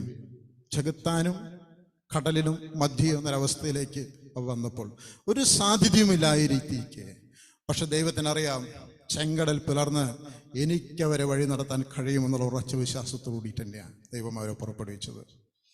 ഈ ലോകം നമുക്കെതിരെ തിരിയുമ്പോൾ, ഈ ലോക വ്യവസ്ഥകള് നമ്മൾക്കെതിരെ തിരിയുമ്പോൾ, അതിൻ്റെ മധ്യേ ജയോത്സവമായി നമ്മൾ നടത്തുവാൻ തക്കവണ്ണമുള്ള ഉറച്ച പദ്ധതിയോടുകൂടി തന്നെയാണ് ദൈവം ഈ ലോക വ്യവസ്ഥതയിൽ നിന്ന് നമ്മെ രക്ഷിച്ചത്. ഈ വിശുദ്ധിക്കും വേർപാടിനും വേണ്ടി നിൽക്കുമ്പോൾ നമുക്ക് സംഭവിച്ചേക്കാവുന്ന കഷ്ടനഷ്ടങ്ങൾക്ക് ഒരു പരിഹാരം ദൈവത്തിൽ നിന്ന് നമുക്ക് ലഭിക്കും, അല്ലെങ്കിൽ നമുക്ക് നൽകും എന്നുള്ളൊരു ലക്ഷ്യത്തിലൂടെ കൂടിയിട്ടാണ് ഈ കഷ്ടങ്ങളും പ്രലോഭനങ്ങളും ഈ ലോകത്തിൽ നമുക്കുണ്ടാകുന്നത്. ലോകത്തിൽ കഷ്ടമുണ്ട്, ധൈര്യപ്പെടുവിൻ, ഞാൻ ലോകത്തെ ജയിച്ചിരിക്കുന്നെന്ന് കർത്താവ് പറഞ്ഞു. ലോകത്തെ ജയിച്ച ജയമോ നമ്മുടെ വിശ്വാസം തന്നെ. ആ ഒരു വിശ്വാസത്തിൻ്റെ അനുഭവങ്ങളിലേക്ക് നമുക്ക് വരണമെങ്കിൽ ജീവിതത്തിലെ ചില സംഭവങ്ങൾ നമ്മുടെ ജീവിതത്തിൽ സംഭവിച്ചേ പറ്റൂ പ്രിയപ്പെട്ടവരെ. അതുകൊണ്ട് എന്തുകൊണ്ടാണ് എനിക്ക് ഈ അവസ്ഥ വന്നത്, എന്തുകൊണ്ടാണ് ഈ പ്രതിസന്ധി എൻ്റെ ജീവിതത്തിൽ വന്നത് എന്ന് ചിന്തിക്കുന്നതിന് മുമ്പ് ഒരു കാര്യം ആലോചിക്കുക. ആ പ്രലോഭനവും പരീക്ഷയും നമ്മുടെ ജീവിതത്തിൽ വരുമ്പോൾ അതിന് നീക്കുപോക്ക് അതിൻ്റെ പിന്നാലെ വരുന്നുണ്ട്. ഏത് സംഭവത്തിൻ്റെയും പ്രതിസന്ധിയുടെയും പ്രതികൂല സാഹചര്യത്തിൻ്റെയും പിന്നാലെ എന്തുണ്ട്? നന്മയും കരുണയും എൻ്റെ ആയുഷ്കാലമൊക്കെയും എന്നെ പിന്തുടരുമെന്ന് പറഞ്ഞ ദാവീദിന്റെ ജീവിതത്തിൽ പോലും കഷ്ടതയും പ്രയാസവും ഉണ്ടായിരുന്നു. പക്ഷെ അതിൽ നിന്നൊക്കെയും കർത്താവ് അവനെ വിടുവിച്ചു. ദൈവത്തിന് സ്തോത്രം. പ്രിയപ്പെട്ടവരെ, അതുകൊണ്ട് ജീവിതത്തിൽ എന്തെങ്കിലും പ്രതിസന്ധികൾ, പ്രതികൂല സാഹചര്യം നമുക്ക് വരുമ്പോൾ നാം പരാക്രമടിക്കാതെ അവൻ്റെ മുഖത്തേക്ക് നോക്കണം. ഇപ്പൊ ഒരു ഭീഷണി ഉണ്ടായാൽ നമ്മൾ എന്താ ചെയ്യുക? ദൈവമുഖത്തേക്ക് നോക്കോ? ഇല്ല. നമ്മളെ പോലീസിലെ ഭയം പ്രാപിക്കും, സൈന്യത്തിലെ ഭയം പ്രാപിക്കും, അതിന്റെ നിയമസാധുതകൾ എന്തൊക്കെയാണെന്ന് അതിലെ ഭയം പ്രാപിക്കും. പക്ഷെ ആദ്യമായി ചെയ്യേണ്ടത് എന്താണെന്നോ? ദൈവമായ കർത്താവിൽ പൂർണ്ണ ഹൃദയത്തോടെ ആശ്രയിക്കുക. ആ പരിഹാരങ്ങളൊന്നും ശാശ്വതമായ പരിഹാരങ്ങളല്ല.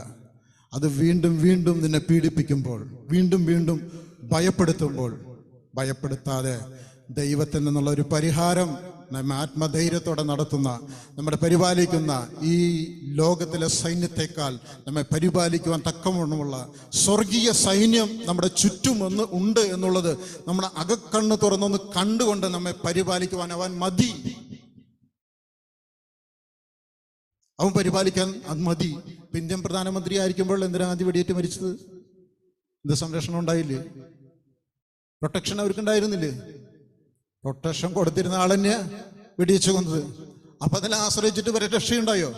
പക്ഷെ ദൈവമായ കർത്താവിൽ ആശ്രയിച്ചാൽ അങ്ങനെയല്ല കേട്ടോ. ഈ ലോകത്തിലെ സൈന്യശക്തിയിൽ നിന്നും, എല്ലാ ദുഷ്ട ആത്മസേനയുടെ തന്ത്രങ്ങളിൽ നിന്നും, ഈ ലോകത്ത് നമുക്കെതിരായി വരുന്ന സകല പ്രശ്നങ്ങളിൽ നിന്നും ദൈവം നമ്മെ വിടിവിപ്പാൻ സർവശക്തനാണെന്നുള്ള കാര്യം മറക്കാതിരിക്കുക. അതുകൊണ്ട് ദൈവത്തോട് പിറുപിറുക്കാതിരിക്കുക. നമ്മുടെ ജീവിതത്തിൽ വന്ന പ്രതിസന്ധിയോട് ദൈവിക മാർഗങ്ങളിൽ എല്ലാത്ത രീതിയിൽ പ്രതികരിക്കാതിരിക്കുക. ദൈവമാണ് സകലത്തിനും പരിഹാരം വരുത്തുന്നതെന്ന് അറിഞ്ഞുകൊണ്ട് അവൻ്റെ പാദപീഠത്തിൽ താന്നിരിക്കുക. ദൈവത്തിന് സ്തോത്രം. ചിലപ്പോൾ ദൈവിക മാർഗത്തെ പ്രതി നമ്മൾ ദുഃഖത്തിലും ദുരിതത്തിലുമായേക്കാം. കർത്താവ് പറഞ്ഞു, സന്തോഷിച്ച് ആനന്ദിക്കുവാൻ തക്കവണ്ണം നിങ്ങളുടെ ജീവിതത്തിൽ ഇടവരട്ടെ. മത്തായി എഴുതിയ സുവിശേഷം വായിക്കുന്നതിനേക്കാൾ നമുക്ക് നല്ലത് ലൂക്ക എഴുതിയ സുവിശേഷം വായിക്കുന്നതാണ്. വിശുദ്ധ ലൂക്കോസ് എഴുതിയ സുവിശേഷം 6-ാമത്തെ അധ്യായം 22-ാമത്തെ വാക്യം. ലൂക്കോസ് 6:22. മനുഷ്യപുത്ര നിമിത്തം ലൂക്കോ 6:22. മനുഷ്യപുത്ര നിമിത്തം മനുഷ്യർ നിങ്ങളെ ദ്വേഷിച്ച് ഭ്രഷ്ടരാക്കി നിന്ദിച്ച് നിങ്ങളുടെ പേർ വിടക്ക് എന്ന് തള്ളുമ്പോൾ നിങ്ങൾ ഭാഗ്യവാന്മാർ. ആ നാളിൽ സന്തോഷിച്ചു തുള്ളുവിൻ, നിങ്ങളുടെ പ്രതിഫലം സ്വർഗത്തിൽ വലിയത്. അപ്പൊ എന്താ നമ്മൾ ദുഃഖിക്കണേ? ദൈവമായ കർത്താവ് ഈ ഭൂമിയിൽ തന്റെ ശിഷ്യന്മാരോട് സംസാരിച്ച കാര്യ. നമ്മൾ ശിഷ്യരല്ലേ? നമ്മൾ സംഭവിക്കുന്ന ഈ കാര്യങ്ങൾ നമ്മൾ എന്തിനു ദുഃഖിച്ച് കല്ലുമ്മ തല്ലിത്തറഞ്ഞ് ചാവണം? എന്തിനു ചാവണം? എന്തിനു ദുഃഖിക്കണം? എന്തിനു നിരാശപ്പെടണം? എൻ്റെ നാമത്തെ പ്രതി മനുഷ്യപുത്ര നിമിത്തം മനുഷ്യർ നിങ്ങളെ ദ്വേഷിച്ച് ഭ്രഷ്ടരാക്കി നിന്ദിച്ച് നിങ്ങളുടെ പേർ വിടക്ക് എന്ന് തള്ളുമ്പോൾ നിങ്ങൾ ഭാഗ്യവാന്മാർ. കാരണം ആ നാളിൽ സന്തോഷിച്ചു തുള്ളുവിൻ, നിങ്ങളുടെ പ്രതിഫലം സ്വർഗത്തിൽ വലിയത്. അവരുടെ പിതാക്കന്മാർ പ്രവാചകന്മാരോട് അങ്ങനെ തന്നെ ചെയ്തുവല്ലോ. പക്ഷേ നമുക്കെന്താ സംഭവം? നമുക്ക് മറ്റുള്ളവർ നമ്മളെ പുകഴ്ത്തി പറയുന്നതിലല്ലേ സന്തോഷം? മറ്റുള്ളവർ നമ്മളെ വിമർശിക്കുന്നത് നമുക്ക് സന്തോഷമുണ്ടോ? മറ്റുള്ളവർ നമ്മളെ വിമർശിക്കുന്നതിൽ നമുക്ക് സന്തോഷിക്കാറില്ല. മറ്റുള്ളവർ പ്രശംസിച്ച് പറയുന്നതിലേ നമ്മൾ സന്തോഷിക്കാറുള്ളൂ. പക്ഷേ 26-ാമത്തെ വാക്യം ഒന്ന് വായിച്ചോട്ടെ. സകല മനുഷ്യരും നിങ്ങളെ പുകഴ്ത്തി പറയുമ്പോൾ നിങ്ങൾക്ക് അയ്യോ കഷ്ടം.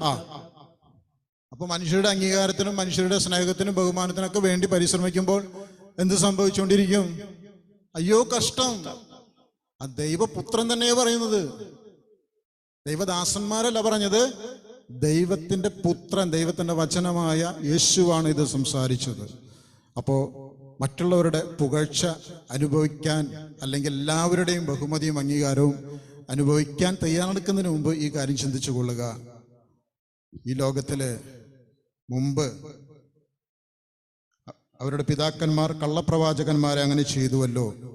ആരെങ്കിലും പ്രശംസയും അംഗീകാരവും ഒക്കെ അനുഭവിക്കാനായിട്ട് അതിൽ സന്തോഷിക്കുകയാണെങ്കിൽ ദൈവമായ കർത്താവർക്ക് അയ്യോ കഷ്ടം. സകല മനുഷ്യരും പുകഴ്ത്തി പറയുകയാണെങ്കിൽ. അതിനു പകരം എൻ്റെ നാമനിമിത്തം നിങ്ങൾ ഉപദ്രവിക്കുകയാണെങ്കിൽ നിങ്ങൾ സന്തോഷിച്ചുല്ലസിക്കുവിൻ. ആ മുഖത്തെ പ്രസാദം, ആ മുഖത്തെ സന്തോഷം കാത്തു സൂക്ഷിക്കേണ്ടതിന് വേണ്ടിയിട്ട് ദൈവമായ കർത്താവ് നൽകുന്ന ആനന്ദവചനങ്ങളാണിത്. ദൈവത്തിന് സ്തോത്രം. അതുകൊണ്ട് പ്രിയപ്പെട്ടവരെ, നമുക്കൊരു പ്രതികൂല സാഹചര്യങ്ങൾ വരുമ്പോൾ ഒന്ന് പത്രോസിന്റെ അങ്ങനെ 5-ാം അധ്യായം എടുത്തട്ടെ. 1 പത്രോസ് 5.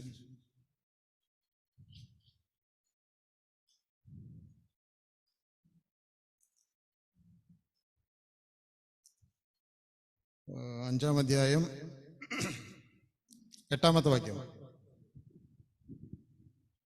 1 പത്രോസ് 5:8. നിർമ്മതരായിരിപ്പിൻ, ഉണർന്നിരിപ്പിൻ. നിങ്ങളുടെ പ്രതിയോഗിയായ പിശാച് അലറുന്ന സിംഹം എന്ന പോലെ ആരെ വിഴുങ്ങേണ്ടു എന്ന് തിരഞ്ഞ് ചുറ്റി നടക്കുന്നു.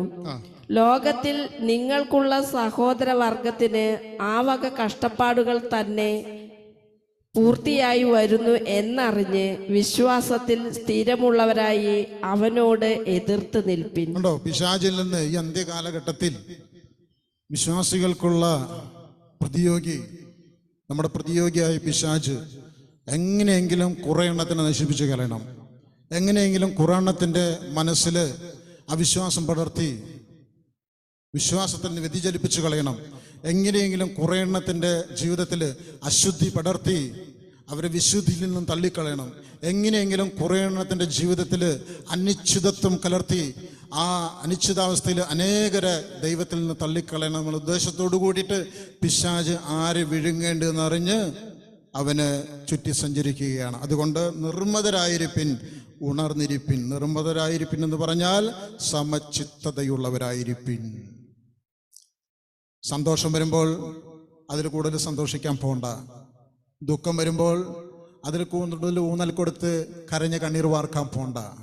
ഇതൊക്കെയും ലോകത്തിലുള്ള സകല സഹോദരവർഗങ്ങൾക്കും ഉള്ളതാകൊണ്ട് പ്രിയപ്പെട്ടവരെ, കണ്ണീരിൽ അധികം ദുഃഖിക്കാതെ, സന്തോഷത്തിൽ അതിരുകടഞ്ഞ ആഹ്ലാദം ഉണ്ടാകാതെ, ഈ അവസാന കാലഘട്ടങ്ങളിൽ എൻ്റെ ജീവിതത്തിൽ സംഭവിക്കില്ല, എനിക്ക് വീണു പോകേണ്ടി വരില്ല, എനിക്ക് തകർന്നു പോകേണ്ടി വരില്ല, ഞാൻ ഉറച്ചു നിൽക്കും, ഞാൻ വിശ്വാസത്തിൽ നിൽക്കുമെന്നൊക്കെ പറഞ്ഞുകൊണ്ട് വീമ്പിളക്കുവാൻ തക്കോണം ഇടവരാതെ എന്ത് ചെയ്യണം?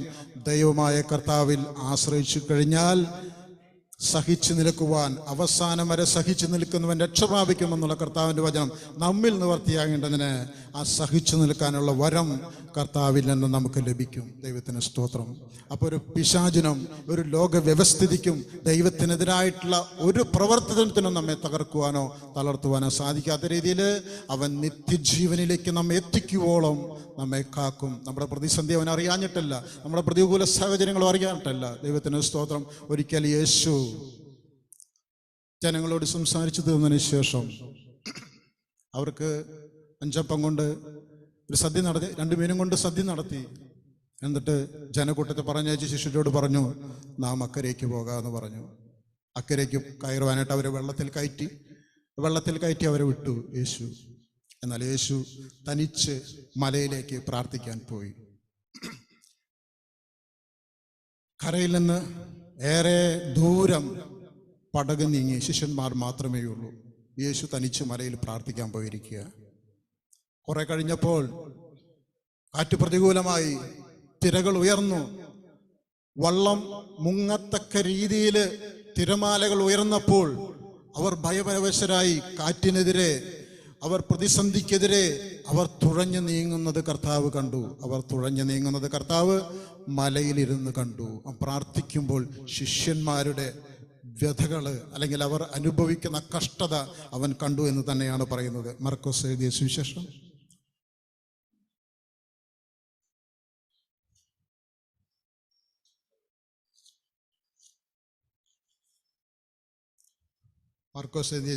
6-ാമത്തെ അധ്യായം 45 മുതലുള്ള വാക്യങ്ങളൊന്ന് വായിച്ചാട്ടെ. മർക്കോസ് 6:45 മുതൽ. താൻ പുരുഷാരത്തെ പറഞ്ഞയക്കുന്നതിനിടയിൽ തൻ്റെ ശിഷ്യന്മാരെ ഉടനെ പടക് കയറ്റി കറങ്ങി അവരെ ബെത്സയിദയ്ക്ക് നേരെ മുന്നോടുവാൻ നിർബന്ധിച്ചു. അവരെ പറഞ്ഞയച്ചു വിട്ട ശേഷം താൻ പ്രാർത്ഥിപ്പാൻ മലയിൽ പോയി. വൈകുന്നേരമായപ്പോൾ പടക് കടലിന്റെ നടുവിലും താൻ ഏകനായി കരയിലുമായിരുന്നു. പടക് കടലിന്റെ നടുവിലും, മുന്നിലേക്കും പോകാൻ പറ്റില്ല, പിന്നിലേക്കും പോയിട്ടില്ല. അങ്ങനെ നടുവിലായപ്പോൾ താൻ ഏകനായി കരയിലുമായിരുന്നപ്പോൾ കാറ്റ് പ്രതികൂലമാകൊണ്ട് അവർ തണ്ടു വലിച്ചു വലയുന്നത് അവൻ കണ്ടു. അവർ തണ്ടു വലിച്ചു വലയുന്നത്, പ്രതിസന്ധിക്കെതിരെ, പ്രതികൂല സാഹചര്യങ്ങൾക്കെതിരെ നീന്തി കരപ്പറ്റുവാനായിട്ട് അവർ പരിശ്രമിക്കുന്നത് കർത്താവ് എവിടെ ഇരുന്ന് കണ്ടു? കർത്താവ് മലയിൽ പ്രാർത്ഥനാ മുറിയിൽ, നമ്മൾ മലയാളത്തിൽ പറഞ്ഞ പോലെ പ്രാർത്ഥനാ മുറിയിലിരുന്ന് അവൻ കണ്ടു. അവൻ്റെ പ്രാർത്ഥനാ മുറി മലയിലായിരുന്നു, ഒലിവ് മലയിലായിരുന്നു കർത്താവിൻ്റെ പ്രാർത്ഥനാ മുറി. എന്നാൽ ശിഷ്യന്മാർ കടലിൽ പ്രതിസന്ധികൾ, പ്രതികൂല സാഹചര്യങ്ങളിൽ കാറ്റ് പ്രതികൂലമായി വന്നപ്പോൾ എന്ത് ചെയ്തു? കർത്താവ് ഇത് കണ്ടു. അവരെ കൊണ്ട് പറ്റില്ല, ഇവർ തുഴഞ്ഞു കഴിഞ്ഞാൽ കാറ്റ് മറികടക്കുവാൻ, ഈ തിരമാലയെ മറികടക്കുവാൻ പറ്റില്ല എന്ന് കണ്ട കർത്താവ് ഉടനടി 4-ാം യാമമായപ്പോൾ അപ്രതികൂലങ്ങളുടെ മധ്യേ, തിരമാലകളുടെ മധ്യേ അവൻ കടലിൻ്റെ മേലെ നടന്ന് അവരുടെ അടുക്കിലേക്ക് വന്നു. കടലിൻ്റെ മേലെ നടന്ന് അവൻ അവരുടെ അടുക്കിലേക്ക് വന്നു. കാറ്റിനെ ശാസിച്ചു, കടല് അടങ്ങി, തിരമാലകൾ അടങ്ങി.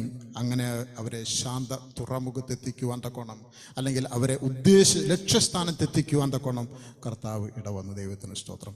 അതുകൊണ്ട് നാം ഏകരാണെന്ന്, നമ്മുടെ ജീവിതമാകുന്ന പടകില് ഏകനാണെന്ന് കരുതി കാറ്റ് പ്രതികൂലമാകൊണ്ട് പതറിപ്പോകരുത് പ്രിയപ്പെട്ടവരെ. ഒരു പ്രതിസന്ധി നമ്മുടെ ജീവിതത്തിൽ വരുമ്പോൾ പതറിപ്പോകരുത്. അവൻ സ്വർഗത്തിലിരുന്നു കൊണ്ട് അവൻ നമ്മുടെ പ്രതിസന്ധികളെ, പ്രതികൂല സാഹചര്യങ്ങളെ, പരാജയങ്ങളെ, നിന്ദകളെ, അപമാനത്തെയൊക്കെ കണ്ടുകൊണ്ട് നമ്മെ ലക്ഷ്യസ്ഥാനത്ത് എത്തിക്കുവാൻ തക്കണം പകരം സംവിധാനവുമായി അവൻ നമ്മുടെ അടുക്കൽ വരും. അവൻ നമ്മുടെ അടുക്കിലേക്ക് വരും. അതുകൊണ്ട് അവൻ നമ്മെ വഴിയിലിട്ടിട്ട് പോകാനല്ല അവൻ നമ്മെ വിളിച്ചത്. നമ്മുടെ കരം പിടിച്ചുകൊണ്ട് നമ്മെ നിത്യതയിലേക്ക് എത്തിക്കുവാൻ വേണ്ടിയിട്ടാണ്. അതുകൊണ്ട് ഈ ഭൂമിയിൽ എന്ത് ക്ലേശങ്ങൾ വന്നാലും, എന്ത് ദുഃഖങ്ങൾ വന്നാലും, എന്ത് പ്രതിസന്ധി, ഉത്തരം കിട്ടാത്ത ചില വിഷയങ്ങൾ നമ്മുടെ മുന്നിൽ വന്നാലും നമുക്ക് ആശ്രയിക്കാൻ ഒരുത്തനെയുള്ളൂ, നമ്മുടെ മുഖത്തെ പ്രകാശത്തെ സംരക്ഷിക്കുന്നവൻ, നമ്മുടെ ഹൃദയത്തിലെ സന്തോഷം നിലനിർത്തുന്നവൻ, നമ്മുടെ മനസ്സിലെ സമാധാനം നിലനിർത്തുന്നവൻ. അവന് മാത്രമേ അതിനൊരു പരിഹാരം കാണുവാൻ സാധിക്കുകയുള്ളൂ. അതുകൊണ്ട് വിഷാദിച്ച്, പ്രയാസപ്പെട്ട്, ബുദ്ധിമുട്ടി നമ്മൾ ഇങ്ങനെ ഞെങ്ങിയും ഞെരങ്ങിയും കഴിയണ്ട. നമ്മൾക്ക് വിജയകരമായ ഒരു യാത്ര ദൈവം ഒരുക്കി വെച്ചിട്ടുണ്ട്. എന്നാൽ നമ്മൾ ഇന്ന് അനുഭവിക്കുന്ന പ്രതിസന്ധിയിൽ, പ്രതികൂല സാഹചര്യങ്ങളിൽ ഉടനടി മറുപടി വന്നില്ല എന്ന് കരുതി തളരാതെ, ഇന്നല്ലെങ്കിൽ നാളെ നമ്മുടെ ജീവിതത്തെ കരകയറ്റാൻ പറ്റുമെന്നുള്ള കർത്താവാണ് നമ്മുടെ കരം പിടിച്ചിരിക്കുന്നതെന്ന വിശ്വാസത്തോടുകൂടി നാം മുന്നോട്ട് പോവുകയാണെങ്കിൽ തീർച്ചയായും നമുക്ക് അക്കരെ നാട്ടിലെത്താം. അതായത് നിത്യജീവൻ അവകാശമാക്കുവാൻ തക്കവണ്ണം പറ്റും. അതുകൊണ്ട് ഈ ഭൂമിയിൽ മറ്റുള്ളവരിൽ നിന്ന് സഹായം ലഭിച്ചില്ലെങ്കിലും, മറ്റുള്ളവരിൽ നിന്ന് അംഗീകാരം ലഭിച്ചില്ലെങ്കിലും, ചില പ്രാർത്ഥനകൾക്ക് മറുപടി നമ്മുടെ ജീവിതത്തിൽ ലഭിച്ചില്ലെങ്കിലും, നമ്മളുടെ മക്കളുടെ വിദ്യാഭ്യാസം, അവരുടെ വിവാഹം, അവരുടെ ഭാവി യഥാസമയത്ത് നമ്മൾ ഉദ്ദേശിച്ചതുപോലെ നടന്നില്ലെങ്കിലും ദൈവമായ കർത്താവിനെ മുറുകെ പിടിച്ചുകൊള്ളൂ. അവൻ നമ്മുടെ ഒരു കരം പിടിച്ചിട്ടുണ്ട്. നമ്മൾ എന്ത് ചെയ്യണം? നമ്മുടെ മറുകരം കൊണ്ട് അവനെ കൂട്ടിപ്പിടിക്കണം. എന്നോട് പറ്റിച്ചേർന്നിരിക്കിയാൽ ഞാൻ അവനെ വിടുവിക്കുമെന്നാണ് പറഞ്ഞിരിക്കുന്നത്. കർത്താവിനോട് പറ്റിച്ചേരുവാൻ കിട്ടുന്ന അവസരങ്ങളിൽ കർത്താവുമായി പറ്റിച്ചേരുക.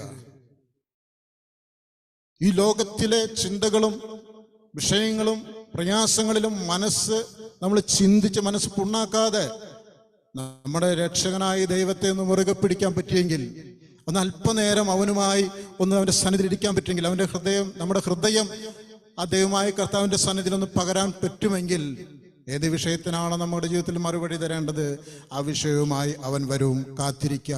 ദർശനത്തിനായി ഒരു അവധി വച്ചിരിക്കുന്നു, അത് സമാപ്തിയിലേക്ക് ബന്ധപ്പെടുന്നു. അത് വൈകാതെ വരും. കാത്തിരിക്കുക. എൻ്റെ നീതിമാൻ വിശ്വാസത്താൽ ജീവിക്കും. പൗലോസ് പറയുന്നു, ഞങ്ങൾ നടക്കുന്നത് കാഴ്ചയാലല്ല വിശ്വാസത്താലത്രേ ഞങ്ങൾ നടക്കുന്നത്. 2 കൊരിന്ത്യർ ലേഖനം 5-ാം അധ്യായം. 2 കൊരിന്ത്യർ ലേഖനം 5-ാം അധ്യായം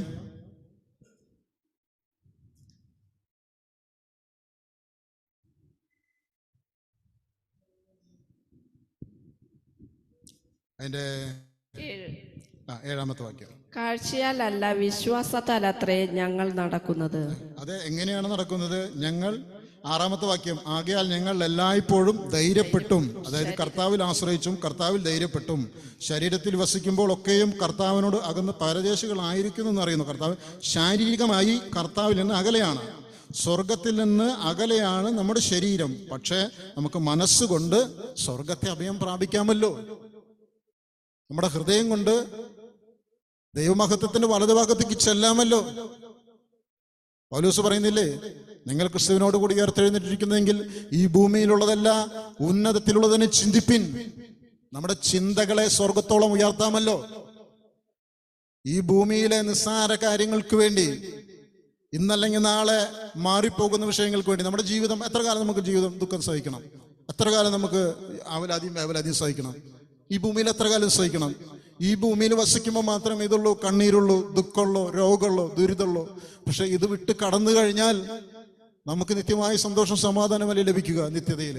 അപ്പോൾ അതുകൊണ്ട് ഈ ലൊട്ടിലൊടുക്ക് ഈ ഭൂമിയിലെ ജീവിതത്തിന് വേണ്ടി മാത്രം ക്രിസ്തുവിൽ വിശ്വസിക്കരുത്, ക്രിസ്തുവിൽ ആശ്രയിക്കരുത്.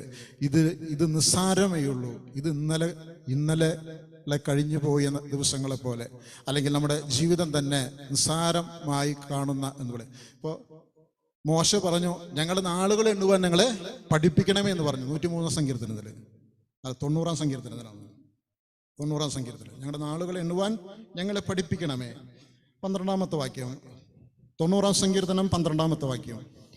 ഞങ്ങൾ ജ്ഞാനമുള്ളൊരു ഹൃദയം പ്രാപിക്കത്തക്കവണ്ണം ഞങ്ങളുടെ നാളുകളെ എണ്ണുവാൻ ഞങ്ങളെ ഉപദേശിക്കണമേ. എങ്ങനെ നാളുകൾ എണ്ണുക? 10-ാമത്തെ വാക്യം വായിച്ചോട്ടെ. ഞങ്ങളുടെ ആയുഷ്കാലം 70 സംവത്സരം, ഏറെ ആയാൽ 80 സംവത്സരം. അതിന്റെ പ്രതാപം പ്രയാസവും ദുഃഖവും അത്രേ. അത് വേഗം തീരുകയും ഞങ്ങൾ പറന്നു പോവുകയും ചെയ്യുന്നു. അത് വേഗം തീരും. എത്ര വലിയ ദുഃഖം നമുക്ക് ഈ ഭൂമിയിൽ അനുഭവിക്കേണ്ടി വന്നാലും അത് തീരുന്നൊരു ദിവസം വരും. തീരുന്നൊരു ദിവസം വരും. നമുക്ക് സഹിക്കാൻ കഴിയുന്നതിന് മീതെ പ്രലോഭനങ്ങളെ അനുവദിക്കാത്തവൻ, പ്രതിസന്ധികൾ അനുവദിക്കാത്തവൻ നമ്മെ ഈ ഭൂമിയിലൂടെ കടന്നു പോകുമ്പോൾ അവൻ്റെ കരുതലും അവൻ്റെ കരവും തന്ന് നമ്മെ നിലനിർത്തും. ഒരുപക്ഷെ നമ്മുടെ പ്രശ്നങ്ങൾക്കൊരു പരിഹാരം നമ്മുടെ കൺമുമ്പിൽ കാണാൻ സാധിച്ചില്ലെങ്കിലും ഒരു ദൈവികമായ സമാധാനം അനുഭവിപ്പാൻ തക്കോണം, ഒരു ദൈവികമായ സന്തോഷം നമ്മുടെ ഹൃദയത്തിന് അനുഭവിപ്പാൻ തക്കോണം നമുക്കിടവരും പ്രിയപ്പെട്ടവരെ. അതുകൊണ്ട് ഞങ്ങൾ ജ്ഞാനമുള്ളൊരു ഹൃദയം പ്രാപിക്കാൻ തക്കോണം. എങ്ങനെ ജ്ഞാനമുള്ളൊരു ഹൃദയം പ്രാപിക്കുക? ഈ ദുഃഖത്തിലും നിരാശയിലായിരുന്നു കഴിഞ്ഞാൽ നമുക്ക് ജ്ഞാനം പ്രാപിക്കാൻ പറ്റില്ല. നമുക്ക് നമ്മെക്കുറിച്ച് എത്രമാത്രം ആയുസ്സുണ്ട് നമുക്ക് ജീവിതത്തിൽ, എത്രമാത്രം നമ്മൾ സഹിക്കേണ്ടി വരും. ഇതൊക്കെ നിസ്സാരമുള്ളൂ എന്ന് കരുതിക്കൊണ്ട് നമ്മൾ സന്തോഷത്തോട് ജീവിച്ചു നോക്കിയേ, പുഷ്പം പോലെ നമുക്ക് വിജയശ്രീ ലാളിതരായി ദൈവിക സന്തോഷം സമാധാനം കെടുത്തിക്കളയാതെ നമുക്ക് ജീവിക്കാൻ സാധിക്കും. അതാണ് യാഥാർത്ഥ്യം. അതുകൊണ്ട് പ്രശ്നങ്ങളുടെ മധ്യേ, പ്രതിസന്ധികളുടെ മധ്യേ നമ്മൾ ദൈവമായ കർത്താവിൽ ആശ്രയിക്കുക. ആ പ്രശ്നങ്ങളെയും പ്രതിസന്ധികളെയും അതിജീവിപ്പിച്ചുകൊണ്ട് പരീക്ഷകൾക്ക് ഒരു പരിഹാരം വരുത്തി നമ്മെ കൊണ്ടുപോകാനായിട്ട് നമ്മുടെ കരം പിടിച്ചിരിക്കുന്ന ഒരുവനുണ്ട്. അത് തിരിച്ചറിയുക. നമ്മുടെ പ്രശ്നവുമായി ദൈവദൂതന്മാർ ദൈവസന്നിധിയിൽ ജാഗരിക്കുന്നുണ്ട്. അത് തിരിച്ചറിയുക. ഒരു ദിവസം ഇന്നല്ലെങ്കിൽ നാളെ നമ്മുടെ പ്രാർത്ഥനയ്ക്കൊരു മറുപടി വരും. അഥവാ മറുപടി തന്നില്ലെങ്കിൽ പോലും ദൈവിക സമാധാനം നിറയ്ക്കുവാൻ തക്കോണം ഇടവരും. അതുകൊണ്ട് ദൈവമായ കർത്താവിൽ ആശ്രയിക്കുക. വിഷാദിച്ച് ഉള്ളിൽ ഞരങ്ങാതെ ദൈവത്തിൽ പ്രത്യാശ വയ്ക്കുക. അവൻ നമ്മുടെ മുഖപ്രകാശരക്ഷയും ദൈവവുമാകുന്നു എന്നിങ്ങനെ വീണ്ടും വീണ്ടും നിരാശപ്പെടാതെ സന്തോഷത്തോടു കൂടി സ്തുതിക്കുവാൻ ദൈവം ഇടവരുത്തും. ഈ വചനങ്ങളെ ദൈവമായ കർത്താവ് നമ്മെല്ലാവരെയും സഹായിക്കുമാറാകട്ടെ.